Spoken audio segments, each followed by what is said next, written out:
पंचाशीतितमः सर्ग 85वां सर्ग। गुह और भरत की बातचीत तथा भरत का शोक। निषादराज गुह के ऐसा कहने पर महाबुद्धिमान भरत ने युक्ति और प्रयोजनयुक्त वचनों में उसे इस प्रकार उत्तर दिया। 1 भैया, तुम मेरे बड़े भाई श्री राम के सखा हो। मेरी इतनी बड़ी सेना का सत्कार करना चाहते हो, ये तुम्हारा मनोरथ बहुत ही ऊंचा है। तुम उसे पूर्ण ही समझो, तुम्हारी श्रद्धा से ही हम सब लोगों का सत्कार हो गया। 2 ये कहकर महातेजस्वी श्री मां भरत ने गंतव्य मार्ग को हाथ के संकेत से दिखाते हुए पुनः गुह से उत्तम वाणी में पूछा। 3 निषादराज, इन 2 मार्गोन्मेन से किसके द्वारा मुझे भरद्वाज मुनि के आश्रम पर जाना होगा?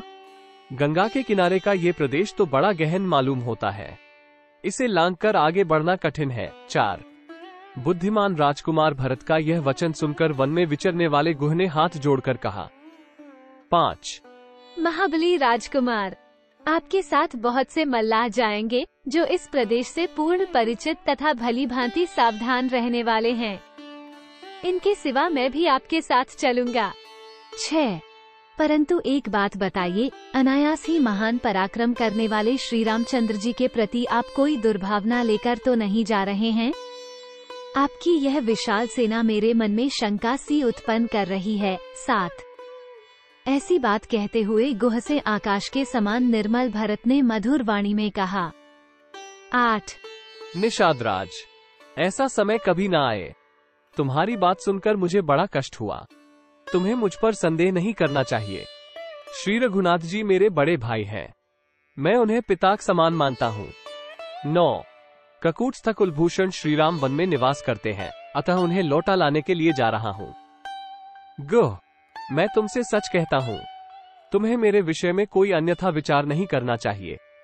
10 भरत की बात सुनकर निषादराज का मुंह प्रसन्नता से खिल उठा।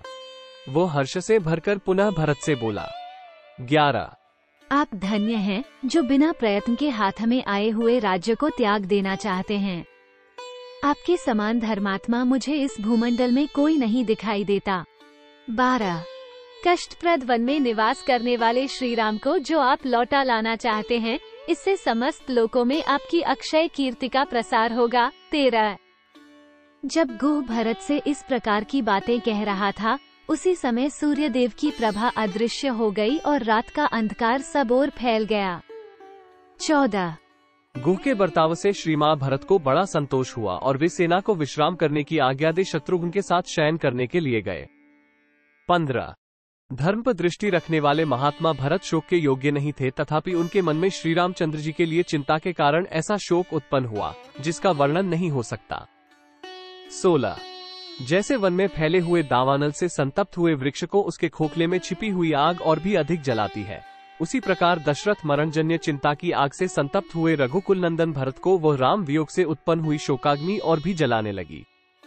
17 जैसे सूर्य की किरणों से तपा हुआ हिमालय अपनी पिघली हुई बर्फ को बहाने लगता है, उसी प्रकार भरत शोकाग्नि से संतप्त होने के कारण अपने संपूर्ण अंगों से पसीना बहाने लगे। 18 उस समय कैकेयी कुमार भरतदू खके विशाल पर्वत से आक्रांत हो गए थे। श्री रामचंद्र जी का ध्यान ही उसमें छिद्र रहित शिलाओं का समूह था। दू खपूर्ण उच्छ्वास ही गैरिक आदि धातु का स्थान ले रहा था। दीनता, इंद्रियों की अपने विषयों से विमुखता ही वृक्ष समूहों के रूप में प्रतीत होती थी। शोकजनित आयास ही उस दू खरूपी पर्वत के ऊंचे शिखर थे। अतिशय मोही उसमें अनंत प्राणी थे। बाहर भीतर की इंद्रियों में होने वाले संताप ही उस पर्वत की औषधियाँ तथा बांस के वृक्ष थे। 19-20 उनका मन बहुत दुखी था। वे लंबी सांस खींचते हुए सहसा अपनी सुध बुध खोकर बड़ी भारी आपत्ति में पड़ गए। मानसिक चिंता से पीड़ित होने के कारण नरश्रेष्ठ भरत को शांति नहीं मिलती थी। उनकी दशा अपने झुंड से बिछुड़े हुए वृषभ की सी हो रही थी। 21 परिवार सहित एकाग्रचित महानुभाव भरत जब गुह से मिले, उस समय उनके मन में बड़ा दुख था। वे अपने बड़े भाई के लिए चिंतित थे, अतः गुह ने उन्हें पुनः आश्वासन दिया। 22 इत्यार्षे श्रीमद् रामायणे वाल्मीकि आदिकाव्ये अयोध्या कांडे 85तमः सर्ग। इस प्रकार श्री वाल्मीकि निर्मित आश्रामायण आदिकाव्य के अयोध्या कांड में 85वां सर्ग पूरा हुआ। 85।